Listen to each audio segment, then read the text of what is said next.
Hi guys, today we are trying out this paint paint mixer.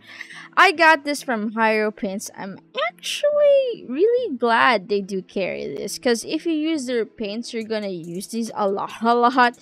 Because out of all of the local brands, their paints is the ones that separates the most. So it's gonna be very tiring to shake all the time, and it's very helpful to have one of these. I have here a vermilion paint that's been sitting quite some time now. As you can see, here you can see the binder separating from the pigment.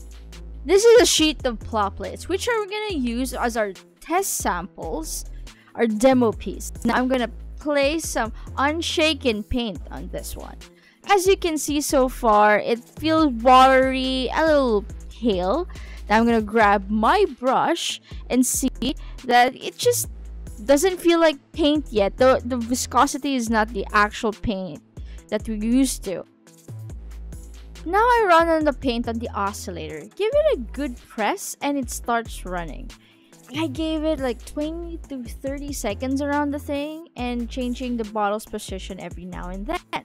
You can actually feel the agitator to move around as well as you're doing this.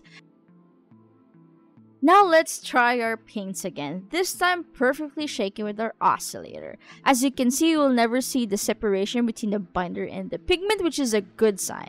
Now I'll let it down to our test piece here and bring out my brush. And look at that. That one feels like actual paint, and the vibrancy of the color finally pops off. It works so far, and let's do another test. This is the Hiro Warm Gray. As you can see, the binder of this one is pink. When you laid it down to the test piece, it's also pink. So the goal is to make it look like warm gray, and by doing so, we're gonna put it again in our oscillator.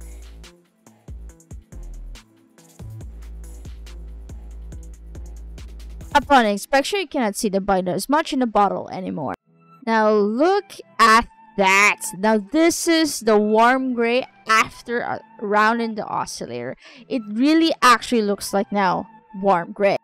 Now let's try the metallics. You can see the binder on the top and the metallic pigments below, which is so difficult to shake every time by hand. And good thing we have our oscillator here, and we'll give it a whirl.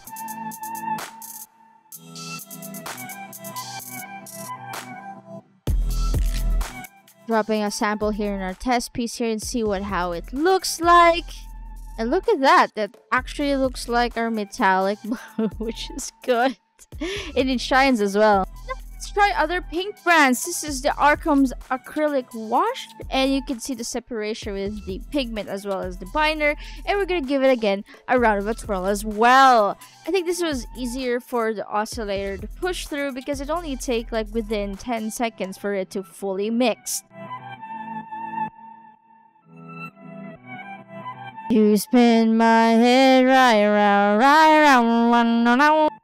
And look at that fully mixed wash, easy to use for our minis. Now let's try this flat top coat by Arkom. It also has a separation. You can see the binders on top as well. This is very, opaque, and we're gonna give it a whirl again with our oscillator. If you look closely, you could see the inside spinning around, which is great. And look at that, a ready-to-use top coat for your minis, which is great. I'm really liking the oscillator so far by this point. This is the most gunkiest paint from Arkom that I have. This is the red oxide pigment paints for the pigment line from Arkom. Now you could really see the separation of binder and pigment. It's just stuck in the sides. And of course we have to fix that. So this is what it looks like if you put it in our test piece here. It's just basically the binder, and you will not see as much pigment. It's basically nothing. You could really see the paint swirling around, mixing together with their binders and pigments, the agitators moving around. You could really feel it as you put this in the oscillator, and it's fantastic. Of course, we're gonna give it a test, and you would see that our paint is perfectly mixed well. Damn. Of course, I'm gonna try this with different kinds of shapes and sizes of bottles. This is the the Hiro's palette guard, which is 65 ml bottle they have, and it's working fine. You can see also the agitator spinning around. Also tested on the 12mm bottles right from Arkom, and it's also good. I also pulled out the even smaller bottles from Arcus. This is their 10ml bottles, and you can see also the division of the binder and the pigment, and give it also a swirl.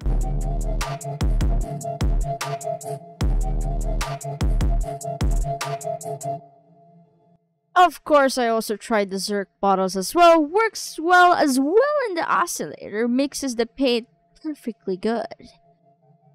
And of course, last but not least, the most gunkiest, not paint, but it's my SD primer from Arkom. It's basically like primer putty in can, but this one is so gunky, it's very hard to be even pushed by a airbrush, even at 120 psi. So let's see if it's able to mix it, because even me hand mixing this, it's actually really hard. It's so putty-like. And let's see if the oscillator will do a great job. It took solid 2 minutes for this to even mix one. It took a long time because, again, yeah, it's very difficult. It took me around 1 minute and 30 seconds before I feel the agitator finally moving. That was how hard this paint is. If you want to mix SD primers, it will take longer than usual. But will I recommend this thing? Absolutely, guys. I think every painter should have one of these, especially if you have so many paints and you want to save time from shaking your arm or having carpal tunnel. Get this. Really get this oscillator, guys. Little heads up, this one needs to rest like a couple of seconds before you keep going again, because it will heat itself a little bit and it will stop working for a moment, then just go on again. So take note. That's all for today, guys. Thank you for watching. This is Kaizen, and be forever awesome.